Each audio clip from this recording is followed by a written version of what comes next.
just like that. Check it out. Yes, we are doing Amazon. Real quick one. See, you have to be versatile. Let's talk about it. And just like that, this is why you're supposed to always check your vehicle, man. Look how bald that tire is. Ain't that crazy? Hold on. There you go. Let me see. Just look how bald that tire is, man. I tell you, these other drivers, they ain't doing what they supposed to, which is so you're supposed to check the doggone truck. But when something like that happens, you report it to ROC, and you also report it to the people over here on site, just so they're aware. They're gonna create incident, and then they're also gonna try to send repair guys. So a lot of times, the repair people are not gonna make it here on time before your departure time. When your departure time comes, you have to go. Y'all know how I talk about Amazon is always so strict on time, departure time, arrival time. All these is just everything is to the T, right? Well, you know how they use that to their advantage when it comes to like your score and things like that. Well, guess what? You can do that same thing and reverse it back to them. You gotta play their game because it's a big company. It's like, you don't take it personal if they reduce your score because of you were late a 1 minute, 2 minute. It doesn't matter what your history before that. You know what I mean? So it's just their scoring system is flawed. But anyway, what I'm trying to get at is that you can use that same uh, mind frame towards them. That's what we're doing right now. We probably could have taken that tire. It's very, very borderline. But with Amazon, don't take no chances, man. Why take chances? Because they're gonna come here and they're gonna try to fix it for you. You know what I mean? And if they don't fix it on time, guess what? You get a cancel fee. And guess what? That same load is probably gonna pop up in about an hour and a half. So I will be there sitting waiting for that same load to come out. So I requested a call back, and they call back right away. 9:29 right now.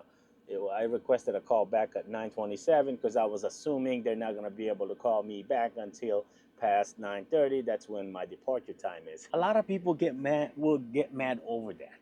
You know, I understand it's a game, man. It really is a game. Yeah, you could. It probably. Technically, I don't think you can do anything in this system. It's all computerized, right? But anyway, you could probably get me on the phone for 2 3 minutes or whatever, and then until it's now 9:30.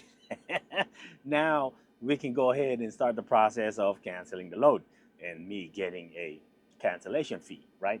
Anyway, that's just part of the game, though. That's the thing, is like, I used to be able to get so mad at these guys because it's not their fault. It's a system. It's a system in place. They have to follow these guidelines to the T, just like how you have to, as a carrier, follow the guidelines. You know what I mean, from the DOT or whatever, right? That's all it is, man. So just stay patient. Wait 10 minutes. Request a call back. They're gonna get us a cancel fee, and then we're gonna wait on that same load to be posted. All right, well, we are at our destination. Boy, I tell you, I haven't seen rain as much as I have since I've been back out on the road. Because we don't usually get that much rain in the Vegas area. Although, here lately in the Vegas area, it's been raining quite often. See, here we go again. Here we go again. These people just leaving trash on the freaking floor.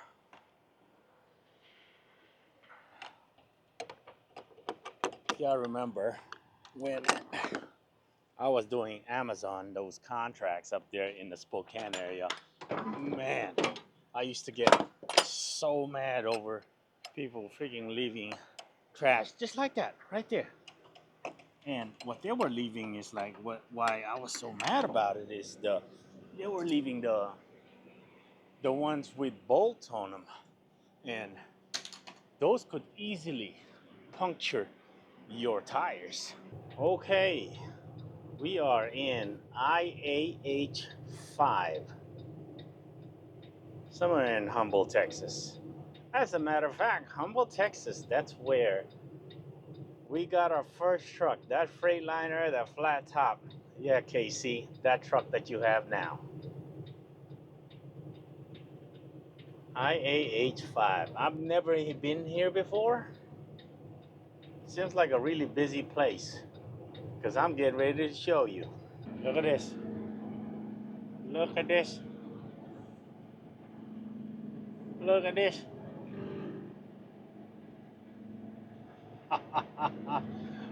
I'm just trying to park. Trying to find somewhere to park. Look at this.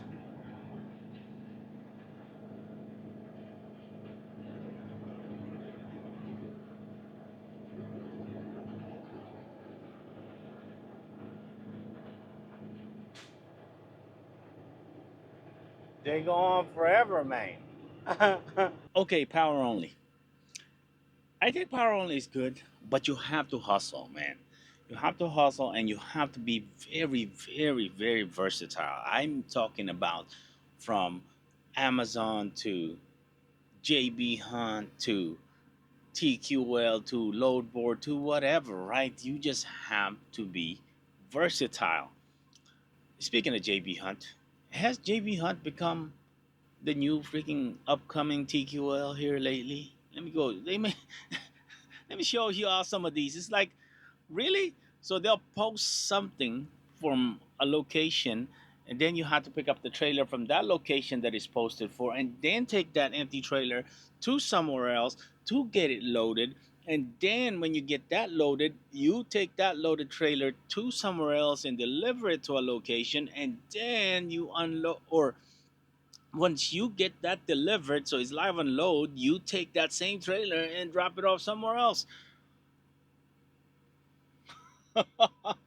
And they're only posting it for, like, you know what I mean, they're only posted for the loaded location from point A of the loaded to point B of the unload. That's it. But they don't include those other stinking freaking 40% of miles that they're putting posting it for. What the heck? I don't know what happened to JB Hunt, man. Be honest, how many of y'all knew that these chairs existed? Look, this thing turns, man. It turns and you just freaking get comfortable, really. Or you can be right here at the desk. But wow.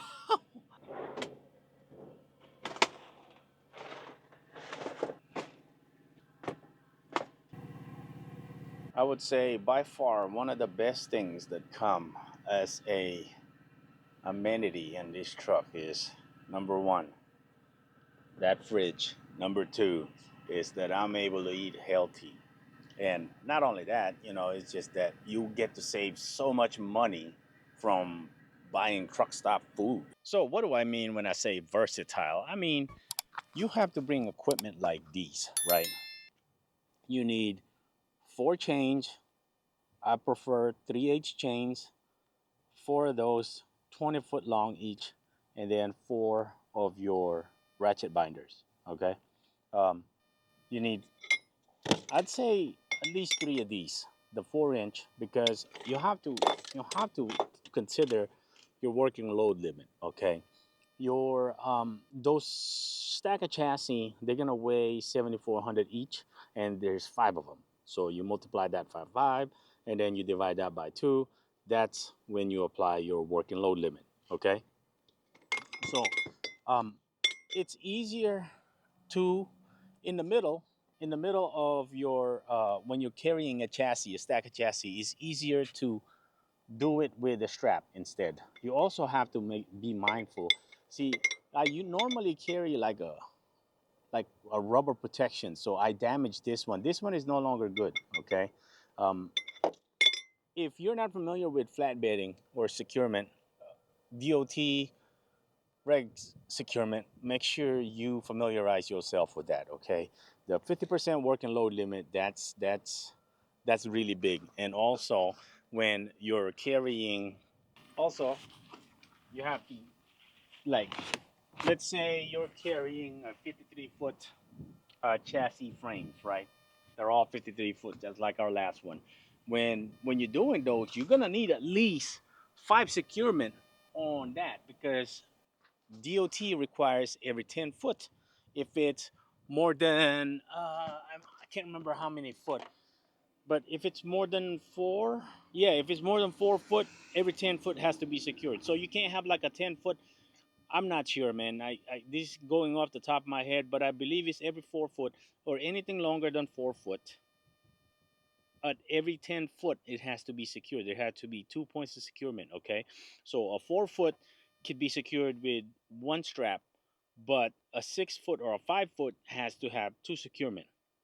You see what I'm saying? I cannot remember exactly the actual length, but that same idea. Okay, I believe so. On that 53 foot, we had 5 securement all the way across on the top of it. Okay, and then you also have this thing they call a belly strap. So anything that is three, 2 or 3 layers higher has to be secured with a belly strap. What that means is that you have to go through on the second layer or the third layer of that to secure it and compress it down. So if you have 4 layers, you cannot have just 5 straps all the way to the top. You have to have straps in the middle of it too, is what they call a belly strap. I know it seems confusing, but it really isn't, man. It's really not. Like once you get familiarized with the numbers and the way things are, like the regs and stuff like that, you'll get it right away and it'll click in your head right away and you'll be like, oh, you know what, it's not that bad. So I also have these, right? These are, man, these, oh, no, this is the one that goes with that. Okay, so it's those ones, the 5400 working load limit. Okay, so I also have these. These are 30 footer. Okay, they're these are used to secure the flatbed. So when those people that you see going down the highway with a stack of flatbed, you secure those flatbed with these. You can also secure them with chains, but you're gonna have a hard time with the chain because the chain's a lot heavier, right? A strap you can just throw it over the top if you have the technique. You can throw it over the top and then you just spool it uh, with a winch, right? And majority of those flatbed will have a winch on the side of it. So a winch to be able to secure it. It'll be attached to the trailer itself. Okay. Like I said, if you're gonna do this kind of work, if you're gonna be versatile in this manner, you will make sure you'll have to do your homework, man. Just do your homework, do enough research, man. It's not hard, but being familiarized with the material before you get to the material, it's even better. So by having the 4 chains, the 8, 10 straps, and the 4-inch ratchet straps, and also I have the 2-inch ratchet straps. By having all of that, I have 3 2-inch ratchet straps, 3 4-inch ratchet straps, and 10 regular 4-inch straps. They're all 30 foot. Every single one of them are 30 foot, except for the chains. The chains are only 20 foot. I wish I could have gotten them a 25 foot, but they're 20 foot and they're 3/8 size. Okay, I chose the 3/8 because they have a better working load limit and I feel like they secure better, than say a 5/16 or 5/16 chains.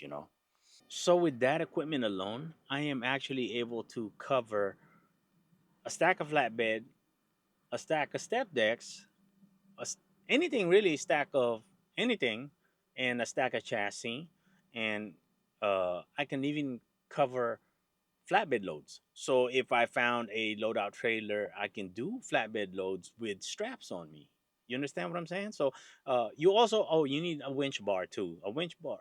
Let me go get a winch bar. So this is what a winch bar look like. So when you put the strap, that 4-inch strap, into that winch, you put this in, you use it to as a leverage to tighten it. That's what that is. Okay. I was talking the whole time and I thought I was recording. I guess I wasn't, but anyway, I I secured something under there in the APU that I forgot to secure. It was the AC line. Remember, I uh I don't think I said it in the last video, but I did change that AC line, the low side that's going to the evaporator, and that thing costs $260 stinking dollars, man. Why? I have no idea, and it's a custom made. Like if I was to buy that at the dealer. Also, make sure you always have some of these handy. If you're ever gonna work on your own equipment, man, you always have to have something to clean your stinking oil out of there. You're gonna have oil, trust me. Can't get away from it. As a matter of fact, you don't even have to work on this damn truck to get oil on you. If you're gonna do power only, if you're an owner operator and you're gonna do power only, the way I'm doing it right now, but you have never done flatbed before, please, I encourage you, I urge you to please make sure you look into it. Make sure you do enough research. I'm gonna keep making videos as I get those type of loads, but I just don't have the content right now. You know what I mean? So, but please make sure. Prime example, that load that I just rejected, the second stack of chassis that I rejected, that actually could have made a lot more money, but you can't risk safety. You know what I mean? You cannot, lack on safety just because you wanted to make money. It's always safety first, man. So that's why I rejected that load. It's they can't stack it properly. So we're not taking it. We're not going to take no risk. With that being said, we're going to end the vlog here. This is how my setup is as a power only. So I think my setup is very versatile. We can sit around and wait on Amazon, or we can do other things while we're doing other things. You know what I mean? Just like yesterday, we made $700. When you subtract fuel to that, we probably spent about 120 maybe on fuel. So we made that much just by sitting around, basically sitting around. We drove 180 miles or whatever, right? So I don't mind that. You know what I mean? Yeah, it's a waste a day, but you probably would have wasted that same day. Let's say you pick up a load. Let's say you have a trailer, a flatbed trailer. You picked up that load all the way from, let's say, where we come from, which is Georgia, and then you drop it off in the San Antonio area. You think you're gonna find a freaking flatbed load coming out of San Antonio? You're gonna deadhead somewhere else. Come on now, come on. At least that's paying. At least that's paying. Okay, so that's why I'm starting to like the way we're doing PO. Power only is just that, because it's just we're very versatile. We can bobtail all the way and make be an average of 11 mpg or 200 miles. You know what I mean? Compared to somebody who's averaging 8 mpg at empty. To bobtail somewhere. You know what I mean? So I like it. I think overall it balances it out. It does require a little bit of extra work though. Actually, quite a bit of extra work. What I mean by that is load board wise, because man, I tell you, some of these people, they trying to take advantage of you guys. If you're a PO, they trying to take some of these brokers, man. They trying to take advantage of you. Make sure you don't let them do that, man. Make sure you know where your operating rate range is, and then you go from there and see how much you want to make per load, or for that particular lane. Just make sure you do that before. You know what I mean? I see some of these brokers, man. Oh, speaking of that, right? So let's do another TQL in this segment of why you should never contact TQL. A power only load coming out of Houston going to Pauls Valley, Oklahoma, right, is 42,000 pounds, and it's coming from Freeport, Texas, or something like that. Yeah, over there by the port. Really, it's bananas, right? A load of bananas is a reefer, container trailer. Anyway, so we were supposed to take that to Pauls Valley. It gets unloaded in Pauls Valley. We take that same trailer, take it to Guyman, Oklahoma, and then get that loaded with meat, and then take it back to the port. That it was a round trip thing, right? They posted it for. 2,800. Okay, it's a total of 16 or 1,500 miles, 1520 miles or something like that. And at what they posted it for is not even $2 a mile. And then so I contacted them and I asked them, hey, listen, can we get to 4,200? Because I mean, 4,200 at that amount of weight at 250 a mile, you know what? I would take that, right? But I don't think I'm going to take too much less than that. Maybe 4,000. Okay. Uh, And then he come back and say, "Is there any way you can get closer to 3,000?" I said, "I could do 4,000." He said, "No, thanks." I said, "Okay, go find you another sucker." Listen, you're not a sucker, man. If you're taking that load, you're not a sucker. I think a lot of people are very limited when it comes to their knowledge in trucking, and I get that. I really do. It's a very lucrative business. It's a very lucrative industry. So people are coming in and coming out. It's a high turnover rate industry. That's okay. But you just the thing is, like, in trucking, what I see is that you can't just be like, okay, I'm gonna put in 2 years and then I'm gonna be an owner operator and then I'm gonna make thousands of money. No, it doesn't work like that, man. You're gonna fail just about 99% of the time. You're gonna fail with that kind of mind frame, because you have to put in the work. It's a constant. If you're working on the load board, it constantly change. It constantly change, and you have to be able to adapt to those changes. Anyway, I'm talking too much, so that's the end of this video, man. We're not gonna pick up no load today. Hopefully, we can find a shorty coming out of this facility, Amazon facility. But if not, we'll be ready for the load board tomorrow. We will see y'all in the next video.